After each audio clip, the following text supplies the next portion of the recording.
Welcome back to more Outlast Whistleblower. In the last episode, well, let me just go show you real quick. We strung up our pursuer, and let's just say the honeymoon didn't go quite the way he planned it. And now we're gonna move on to the male's ward, which I believe is where the Outlast started, if I'm correct. Like the main game. I'm pretty sure the main game started in Outlast. Or in the male's ward.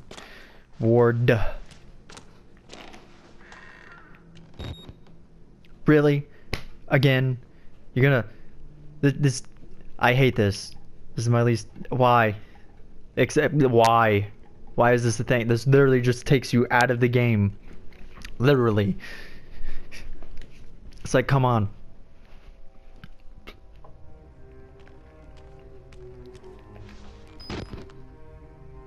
Oh yeah, and then of course it takes your camcorder down and ruins that, and the church is on fire. It's about time you made the note. A burning church. A chapel on fire in the distance? I didn't even know we had a church. Where's God when you need him? Obviously that's Father Martin, who burned himself on the cross, as we all remember from Outlast. Main story. And of course they didn't nail his legs down.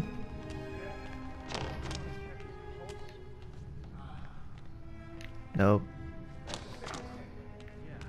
What kind of sick fuck would do this to somebody? He even took his damn pants. Tell you one thing. I've seen more than enough dick and balls tonight to last me a lifetime. Not all of them attached to a man. Let's wrap this up and get back to the truck. Amen. Wait, why don't I speak up? It could be because they might kill me.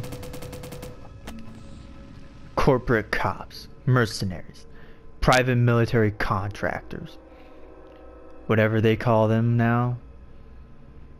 They're as helpless as the rest of us. Need to get out and escape. Again, I also remember this from the regular campaign, or the main story, because this is the side story, technically.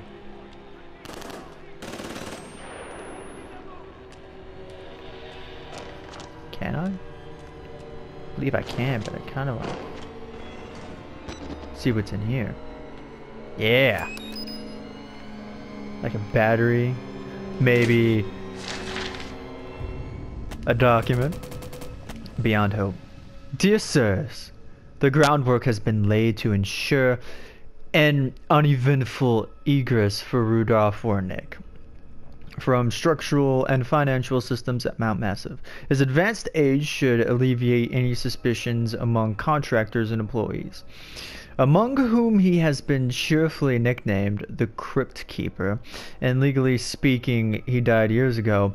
I understand patients 14306-8, 14279-1, and 14868-1 have already been scheduled for transit. We're terribly excited at the obvious profit potential of the new project. Sure you are. My researchers have combed through Wernick's files and found no mention of the three lucid dreamers. I think we can safely assume Wernick was sufficiently distracted by the partial success of patient Billy Hope, along with his own infirmity, to be ignorant of the real discovery at hand. Even minimal exploitation of these resources is hard to overestimate. I only hope the new facility is sufficiently shielded to allow female staff, so I can see what comes with my own eyes. Respectfully, Helen Grant. Work off legal. Oh, that's why. But what, they're making a new facility?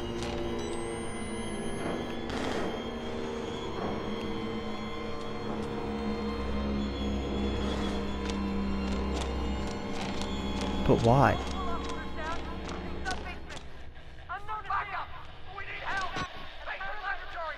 Oh, hey, we're here now.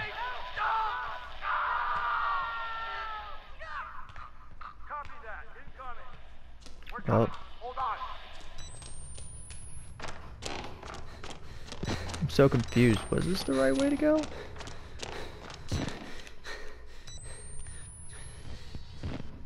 Oh, that's a guard.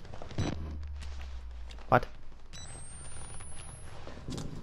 But I thought this would have been the right way to go. Oh no, I can't even climb that. Okay, that makes sense then.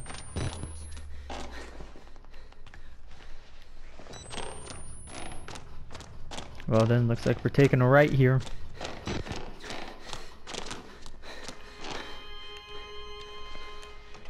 Nope, locked. Of course it is.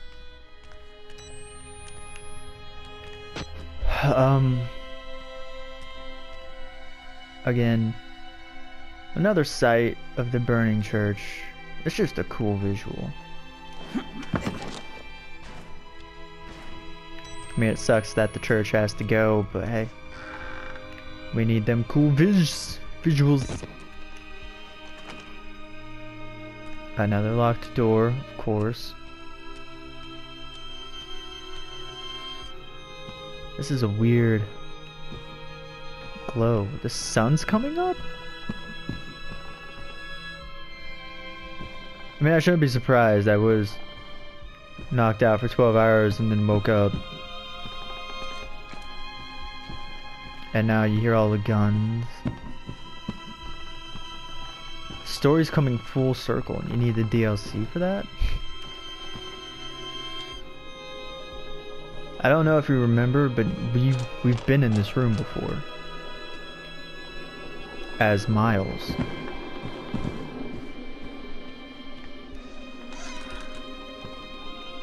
Well, that door looks reinforced shut. Why? This music, though. I like it. Another room I'm pretty sure we've been in as Miles.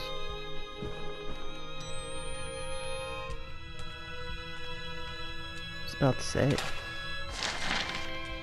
There's gotta be more documents. 3 blind dreamers.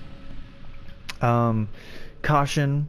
Level triple black security protocols including chemical restraints, physical restraint, and separate adaptive hyperbaric chambers are to be used at all time in transit. Chemical stimulation is highly recommended for all personnel within 500 meters of the patients. Attempts at communication should be assumed to be hallucinations and disregarded. Facial disfiguration should not be taken as a sign of lost acuity. Is it acuity or is it acuity? I'm pretty sure it's acuity. They are physically blind but not unseeing.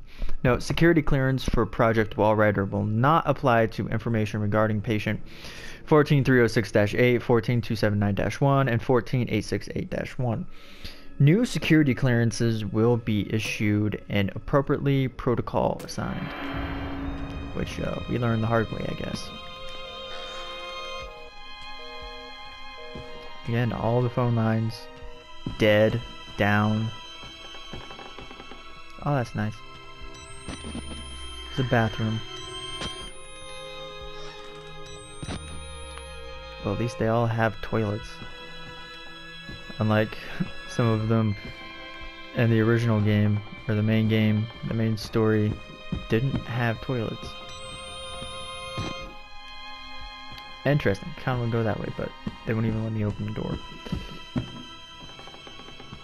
So we have to come this way. This is also familiar. Again, this was roughly around the beginning of the game. Can we see the hole?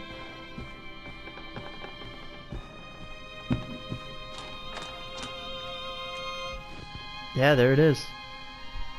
When our big ugly stalker friend threw us through the wall. Oh, that's just neat. That's just neat. Granted, we can't do much. As, in terms of going places. They're really holding us to our guns here. Yep, that's boarded. That's shut. That's shut. But then again, I don't think our character really wants to be here anymore. Like, even those... Mr. Park. How the fuck are you still alive? Let's make a deal. You help me, I'll help you. Help me up, please. Okay, what's that note? Jeremy Blair. Jeremy Blair, my supervisor's supervisor. A man who'd seen me skinned, salted, and raped for promotion in few martinis. Father Martin's on my mind still. Injured, dying if he's not already dead. I'm trying to feel sorry for him, I really am. But there's no way in hell he's stopping me from getting out of this godforsaken place. I'm coming home, Lisa.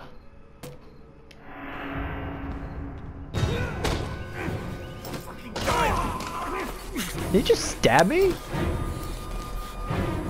Yes, yes, he did. No one can know. No one.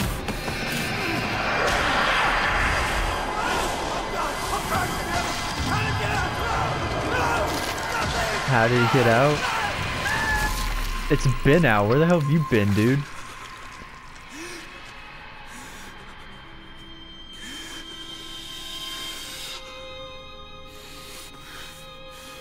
And we all know who that is, guys. We all know who that wall rider is. That's not Billy Hope. That's Miles Upshur.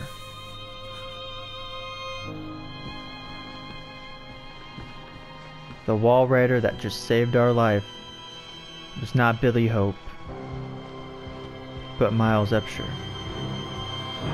The person we played in the main story just saved our life in the DLC is Wayland Park. Wayland Park gets out, and Miles Upshur becomes the wall rider.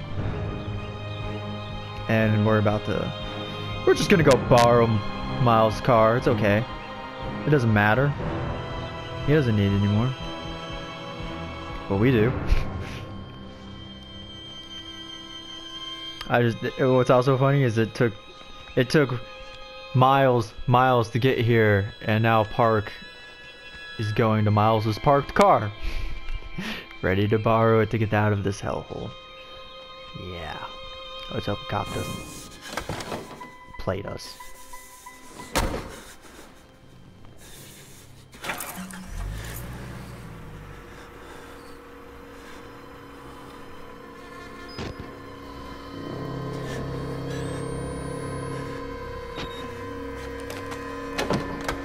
Oh, just one last footage.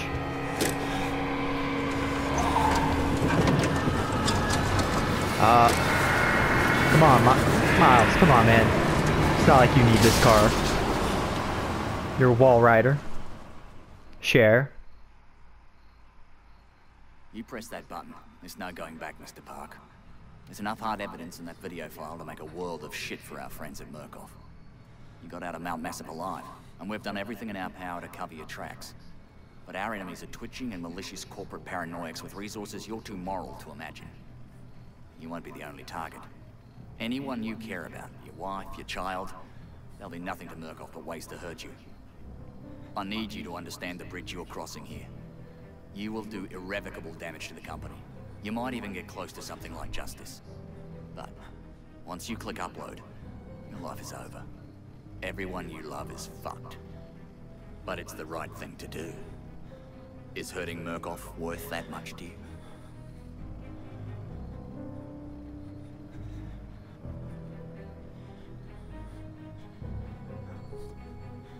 That's why they have a witness protection program.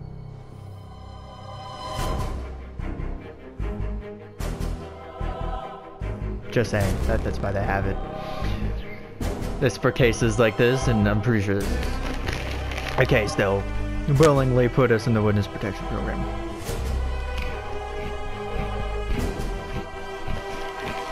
Send us to Japan, I don't care.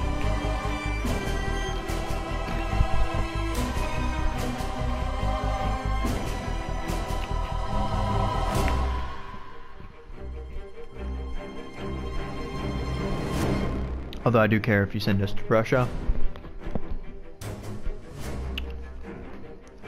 Probably wouldn't be fun to be there.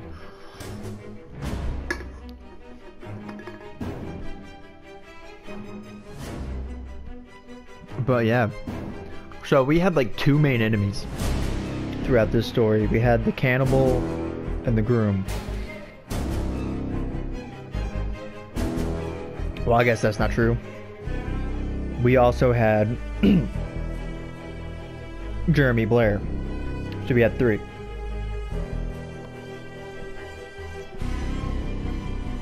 And I will admit, there are times where I looked up for help. Like, how to get the key to the elevator when the doctor's chasing you. When I got lost outside.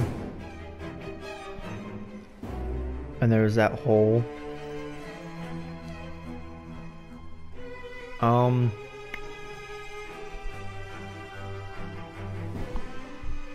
think that's it. And the main story is Miles, all that I looked up. And then I looked up how to find the key to the handcuffs. And where to find the valve for the airlock. Those are the only instances that I looked up what to do, where to go. That I can remember of off the top of my head. Otherwise, I pretty much did this game by myself, from my memory, watching Let's Plays, and just through my own grit, because you know this game's not for the faint-hearted. If you're not into horror, this is not a game for you to play. Like, that is for sure. But again, like I said, definitely the groom, what was his name? It's Gluskin. He's really the most memorable part of this game. Or of this Whistleblower DLC. The very beginning of the game, that's memorable. And the end. Where anytime Jeremy Blair interacts with you is a memorable moment. So the beginning, the radio, and the end. And then I also like how the game was backwards. You started off where the game ended as Miles. Where you ended the game as Miles, you started the DLC as Park.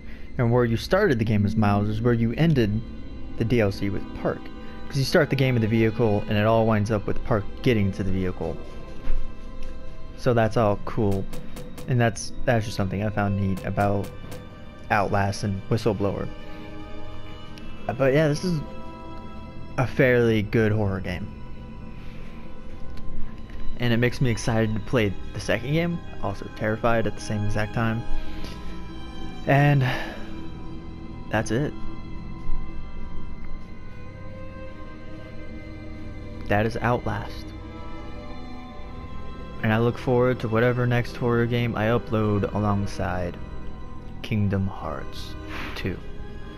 So I hope you all have a great day. Remember, only you can be the best you can possibly be. If you like the video, give it a like, comment if you would, that'd be super special, awesome. Subscribe if you would have it, that really helped me out. And ta-ta for now.